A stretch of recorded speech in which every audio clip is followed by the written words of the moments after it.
को न्याय दो, न्याय दो, न्याय दो, बेतवा विस्थापितों को न्याय दो, न्याय दो। देश के प्रधानमंत्री नरेंद्र मोदी ने 25 दिसंबर 2024 को खजुराहो में केन बेतवा लिंक परियोजना का शिलान्यास किया। वहीं दूसरी ओर छतरपुर जिले के बिजावर विधानसभा अंतर्गत परियोजना प्रभावित ग्रामीणों ने परियोजना स्थल पर काला दिवस मनाते हुए चिता पर लेटकर विरोध प्रदर्शन किया। प्रदर्शनकारियों ने बताया कि पन्ना और छतरपुर जिले के 46 लाख हरे भरे पेड़, 22 गांव, कानून, सुप्रीम कोर्ट एवं एनजीटी के सुझाव को अनदेखा कर केन बेतवा लिंक परियोजना का शिलान्यास किया गया है। हजारों लोगों का बसा बसाया संसार उजाड़ने के बावजूद सही मुआवजा एवं विस्थापन राशि नहीं दी जा रही।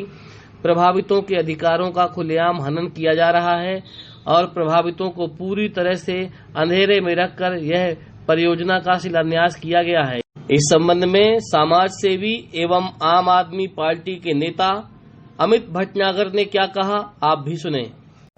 आज केन बेतवा लिंक परियोजना का प्रधानमंत्री नरेंद्र मोदी जी द्वारा शिलान्यास किया गया। चूंकि ये परियोजना इन 22 गांव के त्याग पर टिकी हुई है। जिन 22 गांव के लोगों ने त्याग किया उनके साथ अमानवीय व्यवहार किया जा रहा है। ना यहाँ पर कानून का पालन हो रहा है, ना ग्राम सभाएं यहाँ पर आयोजित की जा रही हैं, ना ही यहाँ पर आदिवासी बहुल्य क्षेत्र है, ना ही आदिवासियों के जो उनके मुआवजे का पैसा है वो सरकारी कर्मचारियों और दलालों द्वारा मिलकर दूसरे के खाते में डाला जा रहा है और उनकी राशि का बंदरबाट किया जा रहा है।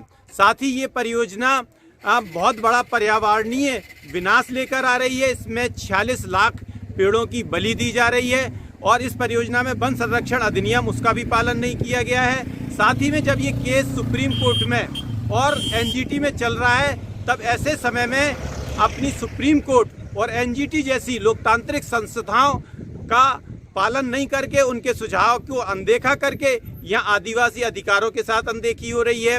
यहाँ ग्राम सभा के यहाँ सारी ये पूरी परियोजना, चाहे सामाजिक न्याय की बात हो, चाहे आदिवासी अधिकार की बात हो, चाहे देश के कानून की बात हो, चाहे एनजीटी जैसी और सुप्रीम कोर्ट की सेंट्रल एम्पावर्ड कमेटी ने इस परियोजना को बहुत विनाशकारी बताया है। इन सारी चीज़ों को अनदेखा करने का और इन सब का ये भ्रष्टाचार का एक तरह से घोतक बन चुकी है, पर्याय बन चुकी है। इसके बाद भी इस परियोजना का प्रधानमंत्री जैसे गरिमामय पद पे पदासीन व्यक्ति द्वारा शिलान्यास किया जाना निश्चित रूप से बहुत ही दुर्भाग्यपूर्ण है। इसके दुर्भाग्यपूर्ण है इसलिए 22 गांव के लोगों ने आज इस परियोजना का, उनके शिलान्यास का विरोध करते हुए आज काला दिवस बनाया। यहाँ पर अपनी चिता पर लेटकर विरोध दर्ज किया। हमारा ये कहना है कि जब तक हम लोगों की मांग नहीं सुनी जाए, सुप्रीम कोर्ट अगर आपको जल संकट का यहाँ पर अगर बुंदेलखंड के जल संकट का आपको समाधान करना है तो यहाँ की जो पारंपरिक